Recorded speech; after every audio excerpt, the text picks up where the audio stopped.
Patroli maritim Indonesia jatuh di Laut Cina Selatan. Laut Cina Selatan. Increasing number of confrontations. Laut Cina Selatan.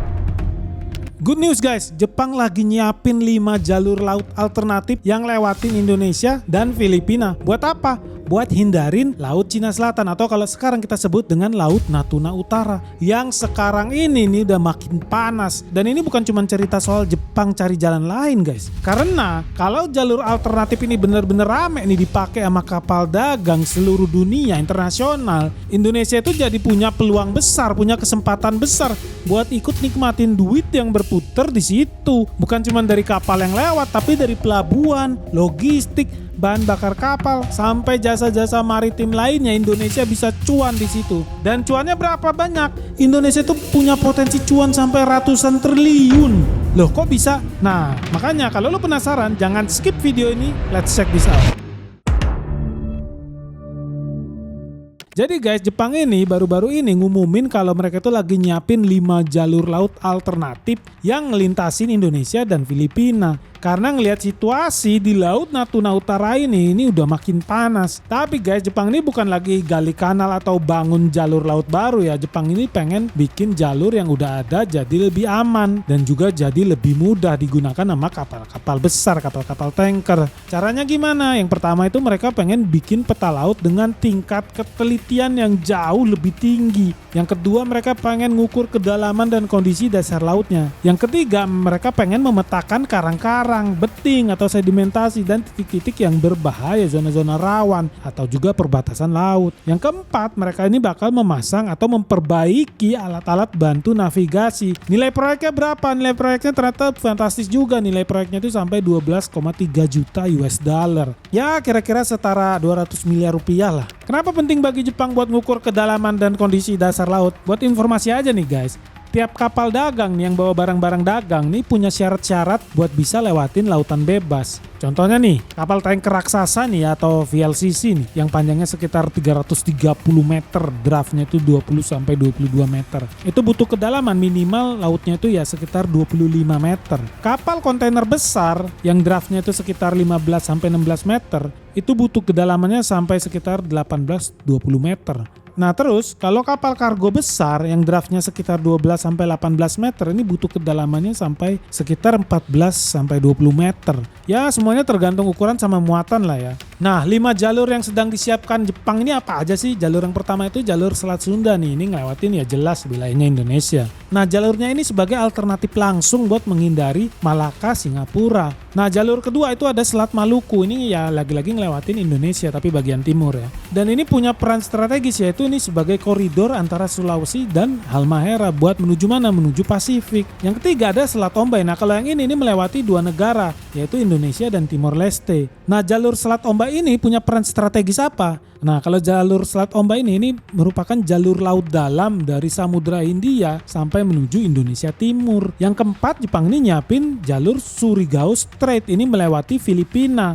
Nah ini punya peran strategis apa? Ini peran strategisnya di sini adalah menghubungkan perairan internalnya Filipina dengan Samudra Pasifik. Yang kelima nih, yang terakhir, jalur yang disiapin Jepang nih yaitu Balabac Strait. Ya ini lagi-lagi ngelewatin wilayahnya Filipina ya, Filipina Selatan lebih tepatnya. Nah jalur yang ini punya peran strategis buat menghubungkan Laut Sulu dengan sisi selatan Laut Natuna Utara. Emang seberapa penting sih Laut Natuna Utara buat perdagangan dunia? Biar lu tahu aja nih, persentase perdagangan dunia yang melintasi Laut Natuna Utara, minyak mentah aja nih, itu 45% melintasi Laut Natuna Utara. LNG 42%, barang-barang elektronik, TV, kulkas, dan lain-lain itu 31% itu lintasin Laut Natuna Utara. Lalu ada lagi otomotif 26%, barang manufaktur 23%, komoditi lain itu 22%, tekstil 19%, produk-produk pangan itu sampai 15%. Nah lalu seberapa pentingnya sih Laut Natuna Utara ini buat Jepang?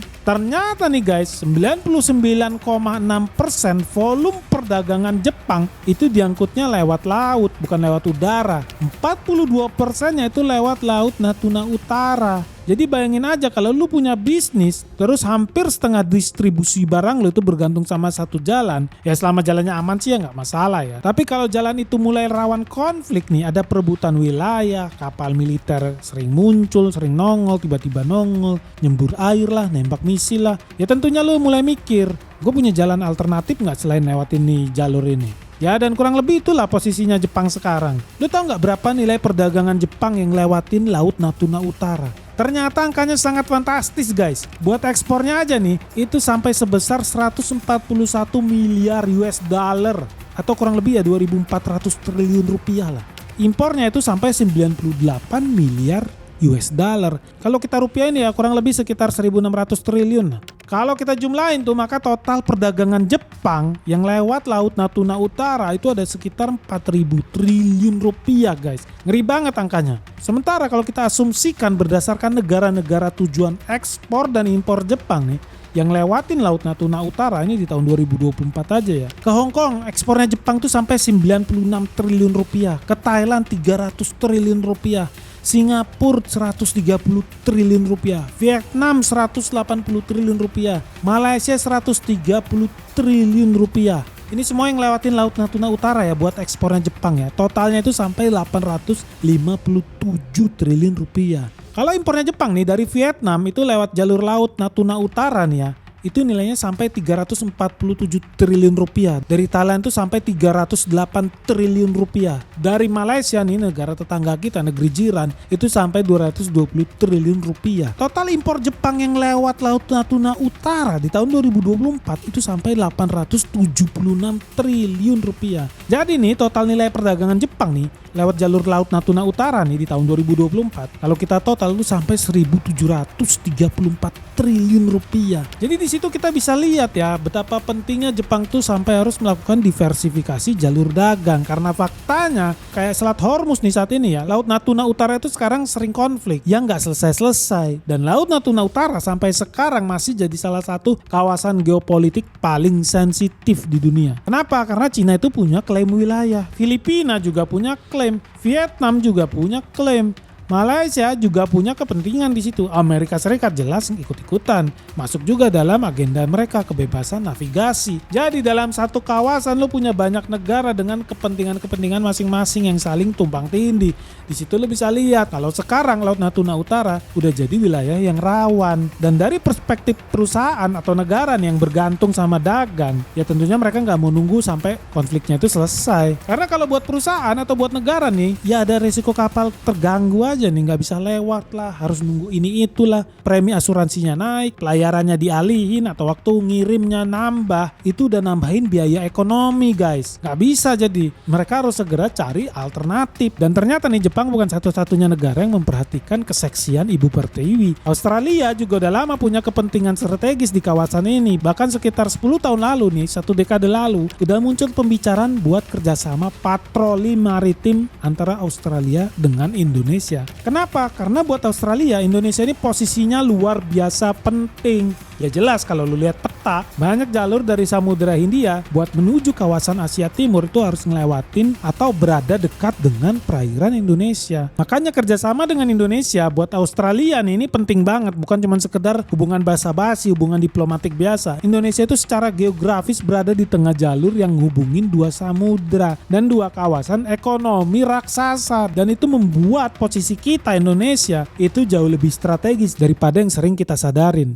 Terus berapa pentingnya sih Laut Natuna Utara buat Australia? Sangat penting jawabannya. Australia itu punya hubungan perdagangan yang besar banget dengan Asia. Makanya mereka punya kepentingan besar supaya kapal dagang mereka itu bisa tetap gerak dengan aman tentunya. Dan jalur-jalur internasional tetap terbuka buat mereka. Di sisi lain Australia ini juga sekutu dekatnya Amerika Serikat. Jadi secara geopolitik mau nggak mau Australia pasti dukung kebijakannya Amerika. Di mana Amerika pengen mencegah dominasinya Cina di kawasan itu, otomatis Australia ikut-ikutan. Jadi secara geopolitik Australia juga punya kepentingan supaya dominasi Cina di kawasan Laut Natuna Utara itu nggak bikin kebebasan navigasinya mereka itu makin terbatas. Itulah kenapa Australia itu vokal banget soal Laut Natuna Utara, dan terutama juga keamanannya negara Taiwan. Tapi pada akhirnya nih guys, dibalik semua bahasa geopolitik itu ada kepentingan yang sebenarnya sederhana banget, Australia pengen barang mereka itu bisa keluar. Sementara barang yang Australia butuhin juga harus bisa masuk. Jadi Laut Natuna Utara ini nggak boleh keganggu. Karena kalau jalur perdagangan terganggu, ekonominya Australia ya pasti kena dampaknya juga. Nah disinilah Indonesia ini bisa masuk jadi pemain penting guys. Bukan lagi pemain abal-abal, bukan duduk di bangku cadangan doang. Bisa jadi pemain nomor 10 kali ini. Kenapa Jepang dan Australia tertarik banget kerja sama maritim sama Indonesia? Karena kita punya sesuatu yang ternyata negara lain nggak punya, yaitu ALKI. Apa itu ALKI? Alur Laut Kepulauan Indonesia. Secara sederhana, ALKI ini jalur laut yang memungkinkan buat pelayaran internasional itu melintasi wilayah kepulauannya Indonesia. Indonesia ini punya beberapa jalur besar buat ngubungin Samudra Hindia dengan kawasan Pasifik guys. Jadi kalau jalur tertentu di utara nih, di wilayah utara itu punya masalah, Indonesia itu secara geografis, secara otomatis itu punya potensi buat ngalihin negara-negara lain nih buat lewat rute lain. Inilah aset kita yang sebenar-benarnya. Bukan barang tambang, bukan minyak bumi, bukan nikel, tapi justru lokasi geografis Indonesia itu sendiri. Karena kalau kita bicara jalur laut, Indonesia itu sebenarnya punya beberapa opsi yang sangat menarik. Selat Malaka nih, ini yang paling terkenal ya. Tapi di beberapa titik jalurnya sangat sempit. Di Phillips Channel misalnya, rute Malaka Singapura nih, ini bisa menyempit sampai sekitar 2,7 km. Kalau kita bandingin nih dengan jalurnya Indonesia, Selat Sunda itu lebarnya sekitar 24 sampai 110 km. Titik paling sempitnya itu sekitar 24 km di bagian timur laut. Kedalaman timur laut itu kurang lebih 40 meter lah. Sementara kedalaman di barat daya ini lebih dari 1000 meter guys. Lalu ada Selat Makassar, ini lebar geografisnya sekitar 100 sampai 200 km lah. Dan di dasar laut itu terdapat jalur atau cekungan yang jauh lebih dalam dan lebih sempit. Jalur laut dalam itu ini dinamain Labani Channel ya. Ini lebarnya sekitar 45 km di kontur kedalaman tertentu. Kedalamannya ini sampai sekitar 2000 meter. Terus ada Selat Lombok yang lebar pintu utara itu sekitar 35 km. Bagian selatan atau titik sempitnya itu sekitar 20 sampai 22 km. Kedalaman pintu utara itu sekitar 1200 meter. Sementara kedalaman di ambang selatan itu sekitar 300 meter. Jadi di sini kita bisa lihat kalau Indonesia itu ternyata sebenarnya punya jalur yang sangat menguntungkan secara geografis yang bisa dijadikan alternatif buat perdagangan-perdagangan internasional. Ini tentunya harus kita manfaatkan sebaik-baiknya, apalagi halo guys, ngeri banget ini guys. Market terus-menerus nyungsep, merah membara dan crash di mana-mana. Nah, buat teman-teman yang merasa bingung nih gimana cara melewati navigasinya nih. Peperangan yang terjadi di Iran bentar lagi buka cabang di Asia. Kalau lu nggak siap guys, lu jangan kaget kalau lu harus berpisah dengan harta kekayaan lu. Nah, terus gimana kalau teman-teman yang masih belum tahu dan belum tahu gimana caranya bersiap menuju dunia yang makin kacau ini? Jangan sampai lu investasi lu terganggu. Segera gabung di Benix Investor Group. Karena apa yang terjadi di market crash hari ini, merah membara, sudah gue share dari tahun lalu. Dan hari ini semua berjalan sesuai skenario yang gue ajarin. So buat teman-teman yang pengen tahu gimana caranya cari cuan ya di era Perang Dunia 3 ini, segera daftarkan dirimu sekarang juga hanya di www.benix.id. Karena cuma di sini ya kita bakal ajarin lu gimana cara investasi yang benar. Kita bakal ketemu dengan direksi-direksi perusahaan top yang ada di Indonesia. Kita akan ajak lu buat site visit, temu emiten, bahkan kita ada acara sebentar lagi gala dinner bersama seluruh investor di Benix Investor Group. So tunggu apa lagi guys? Orang dari luar negeri aja berbondong-bondong buat ikut Benix Investor Group. Masa lu ketinggalan? Benny Batara, the founder of the Benex Investor Group. Yuk buruan segera daftar di Benix Investor Group sekarang juga. Ini tentunya harus kita manfaatkan sebaik-baiknya, apalagi ketika Laut Natuna Utara nih lagi banyak konflik. Dan ini tentunya bikin Cina makin waspada guys. Makanya belum lama ini ditemukan adanya drone asal Cina nih di perairan Lombok yang merupakan salah satu pintu masuk jalur ALKI 2. Dan dari kejadian ini nunjukin satu hal, kalau perairan Indonesia itu memang benar-benar punya nilai strategis yang tinggi banget. Karena siapa yang memahami kedalaman laut, arus, kondisi dasar laut sampai karakter selat di Indonesia, mereka otomatis punya informasi penting tentang salah satu jalur penghubung antara Samudra Hindia dengan Samudra Pasifik. Tapi sayangnya nih guys, Indonesia ini belum bisa memaksimalkan keuntungan dari rute ALKI kita yang berpotensi dilewatin sama 40-45% perdagangan dunia yang nilai barangnya itu bisa sampai 78.000 triliun rupiah guys. Sekarang lu bayangin skalanya nih, barang puluhan ribu triliun lewat di sekitar wilayah kita. Tapi pertanyaannya, berapa banyak uang itu yang benar-benar bisa mampir ke ekonominya Indonesia? Karena kapal lewat doang bukan berarti otomatis kita tambah kaya. Kalau kapal cuma lewat tanpa isi bahan bakar, bongkar kontainer, nggak ada servis apa-apa, nggak pakai perusahaan logistik kita ya, tentu nilai ekonominya ya terbatas banget lah guys. Jadi tantangan Indonesia itu sebenarnya bukan agar kapal-kapal itu bisa lewat, karena kapal udah lewat. Tantangannya itu gimana caranya biar kapal-kapal itu stop dulu, keluarin duit di Indonesia, belanjain duit mereka di Indonesia. Di situ tantangan kita. Dengan adanya potensi alki ini nih, kita itu harus investasi perbaikan infrastruktur kita di pelabuhan-pelabuhan. Kenapa ini penting? Karena sektor maritim Indonesia itu nyumbang 7% dari PDB-nya Indonesia. GDP Indonesia di tahun 2025 itu sampai 23.800 triliun rupiah. 7% dari 23.800 triliun itu ya sekitar 1.600 triliun. Dan angka ini tentunya bisa ningkat jauh kalau infrastruktur pelabuhan kita di Alki 2, Alki 3 itu ditingkatin. Biar bisa jadi opsi-opsi utama buat jalur-jalur perdagangan internasional. Biar mereka mau lewatin laut kita. Kalau Indonesia mampu bikin pelabuhan kelas dunia di Alki 2 dan 3, sebagian arus transshipment yang kini konsentrasinya itu di negara tetangga kita nih, di Singapura, ini berpotensi geser nih. Geser kemana? Geser ke kita tentunya harapannya. Dampaknya bukan cuma ke bongkar muat doang nih, tapi juga ada bisnis logistik, bunkering, pelayaran, asuransi, dan juga pembiayaan maritim. Ini semua nih, asal lu tahu aja, ini menopang sampai sekitar 6% PDB-nya Singapura. Ini bisa kita tarik ke kita kalau mau.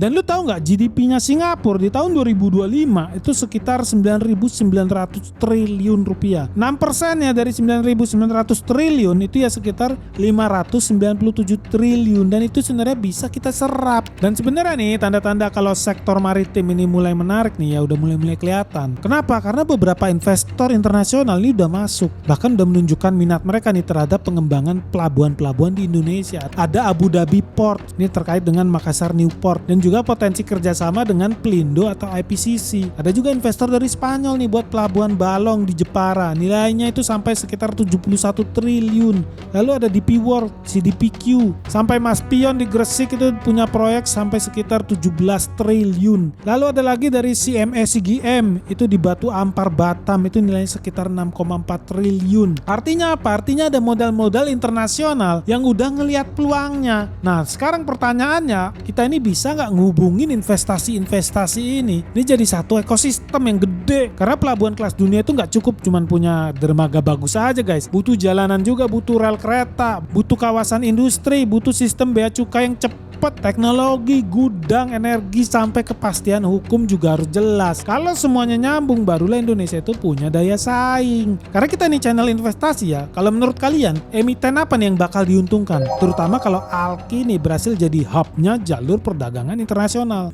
Lalu menurut kalian nih, negara mana nih yang bakal kita bikin menangis nih selain Singapura nih? Kalau Alki nih ternyata memang sukses nih, berhasil bikin kapal-kapal dagang dari seluruh dunia lebih milih lewat jalurnya Alki. Dengan Alki, kita itu bisa menggantikan Selat Malaka sebagai hub jalur perdagangan internasional. Tulis dong pendapat kalian di kolom komentar. Dan jangan lupa ya, like dan share video ini sebanyak-banyaknya. Subscribe jika kalian belum subscribe. Semoga video ini bermanfaat. Salam sehat, salam cuan, bye-bye.